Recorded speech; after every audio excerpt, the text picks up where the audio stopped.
പുതിയൊരു വീഡിയോയിലേക്ക് എല്ലാവർക്കും സ്വാഗതം. നമ്മൾ 2 മീൻ മേടിച്ചിട്ടുണ്ട്. ഇത് കടൽ മീനാണ്, ചുണ്ണാമ്പ് വാള എന്ന് പറയും. പിന്നെ 2-3 പേരും കൂടെ ഉണ്ട് ഇതിന്. അപ്പോൾ ഇതൊന്ന് നമുക്കൊന്ന് വെട്ടി കഴുകി വൃത്തിയാക്കി കൊണ്ടുവരാം. നമ്മൾ മീൻ വെട്ടി കഴുകി വൃത്തിയാക്കി കൊണ്ടുവന്നിട്ടുണ്ട്. നമ്മൾ കറിയാണ് വെക്കുന്നത്, ഒരു മുളക് കറിയാണ് നമ്മൾ വെക്കുന്നത്. കടായി വെച്ച് കൊടുത്തിട്ടുണ്ട്. നമുക്ക് കുറച്ച് വെളിച്ചെണ്ണ ഒഴിച്ച് കൊടുക്കാം. കുറച്ച് ഇഞ്ചി ഇട്ട് കൊടുക്കാം. 2 സവാള ചെറുതായിട്ട് അരിഞ്ഞതാണ് ഇട്ട് കൊടുത്തേക്കുന്നത്. സവാള വലുതുമല്ല, ചെറുതായിട്ട് മീഡിയം കേട്ടോ. നമ്മൾ സാധനങ്ങൾ എന്തോരം ചേർക്കുന്നത് അതിനനുസരിച്ച് നമ്മുടെ കറികൾക്ക് ടേസ്റ്റ് ഉണ്ടാവുക. എന്ന് വെച്ചിട്ട് കുറേ ചേർക്കണ്ട, എന്നാലും അത്യാവശ്യം നമ്മൾ എല്ലാം ചേർത്തിരിക്കണം, എന്നാലേ നമ്മുടെ കറിക്ക് ടേസ്റ്റ് ഉണ്ടാവുള്ളൂ.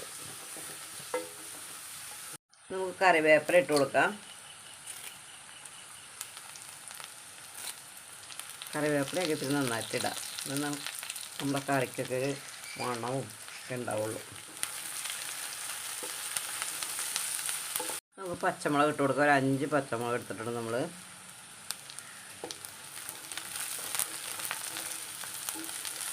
സവോള ഒന്ന് വഴണ്ടി വന്നിട്ടുണ്ട്.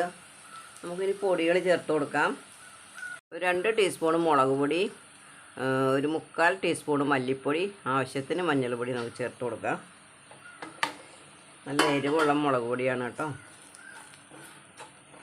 നമ്മൾ തീ കുറച്ചിട്ടിട്ട് വേണം പൊടികൾ ചേർത്ത് കൊടുക്കാനായിട്ട്. നമ്മുടെ പൊടി കരിഞ്ഞാൽ പിന്നെ നമ്മുടെ കറിക്ക് ഒരു ടേസ്റ്റ് ഉണ്ടാവില്ല. നമ്മൾ കുടപ്പുളി കഴുകി വെള്ളത്തിലിട്ടിട്ട് ഇങ്ങനെ കുറച്ച് നേരം വെച്ചേക്കണം. അപ്പം നന്നായിട്ട് കുതിർന്നത് ആ വെള്ളത്തോടെ നമുക്ക് ഒഴിക്കാം. നല്ല വെള്ളം ഒഴിച്ചിടാം.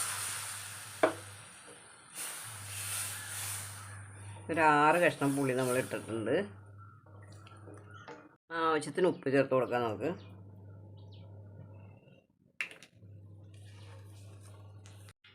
നമ്മുടെ ഗ്രേവി അത് തിളച്ച് വന്നിട്ടുണ്ട്. നമുക്കിനി മീൻ ചേർത്ത് കൊടുക്കാം.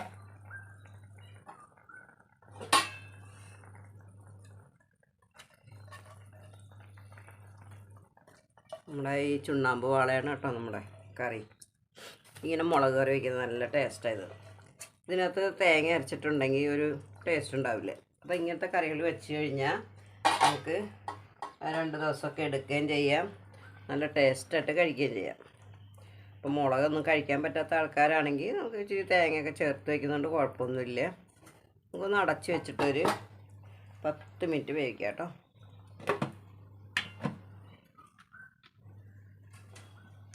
നമുക്ക് കറി എന്തായാലും നോക്കാം.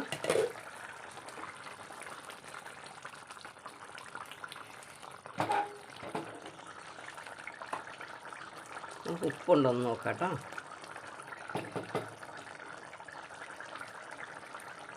ഉപ്പ് ഞാൻ നേരത്തെ കുറച്ചും കൂടെ ചേർത്ത് കൊടുത്തിട്ടുണ്ടായിരുന്നു. നല്ല കറക്റ്റ് ഉപ്പാണ്. നമുക്ക് പുളി കൂടുതലാണെന്ന് തോന്നി കഴിഞ്ഞാൽ അതിൽ നിന്ന് ഒരു 2-3 കഷ്ണം പുളി എടുത്ത് മാറ്റാം. മാറ്റിയില്ലെങ്കിൽ നമ്മളെ കറി ഇരിക്കുന്നതോറും പുളി കൂടി വരും. പിന്നെ നമുക്ക് കറി കഴിക്കാൻ പറ്റാത്ത അവസ്ഥയിലാവും. നമ്മുടെ കറി വെന്തിട്ടുണ്ട്. നമുക്ക് ലേശ കറിവേപ്പില ചേർത്ത് കൊടുക്കാം. നമുക്ക് വേണമെങ്കിൽ ലേശം ഉലുവ വറുത്ത് പൊടിച്ച് ചേർക്കാവുന്നതാണ്. ഇഷ്ടമുണ്ടെങ്കിൽ ചേർത്താൽ മതി. ലേശം വെളിച്ചെണ്ണ കൂടെ ഒഴിച്ച് കൊടുക്കാം.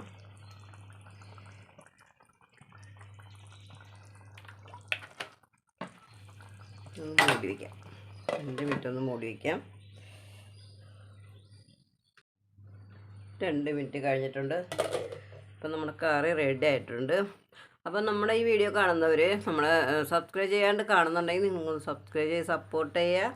അതുപോലെ നിങ്ങൾ ലൈക്ക് ചെയ്യാനും ഷെയർ ചെയ്യാനും നിങ്ങളുടെ അഭിപ്രായങ്ങളൊക്കെ അറിയിക്കാനും ഒന്നും മറന്നു പോകരുത് കേട്ടോ. പിന്നെ നിങ്ങൾ ഫേസ്ബുക്ക് പേജിലാണ് കാണുന്നതെങ്കിൽ പേജൊന്ന് ഫോളോ ചെയ്യുക. വീഡിയോ കണ്ട് ഇഷ്ടപ്പെട്ട കൂട്ടുകാർക്കൊക്കെ ഒന്ന് ഷെയർ ചെയ്ത് കൊടുക്കുക. അപ്പോൾ എല്ലാവർക്കും നല്ലൊരു ദിവസം ആശംസിക്കുന്നു. ടാറ്റാ, ബൈ.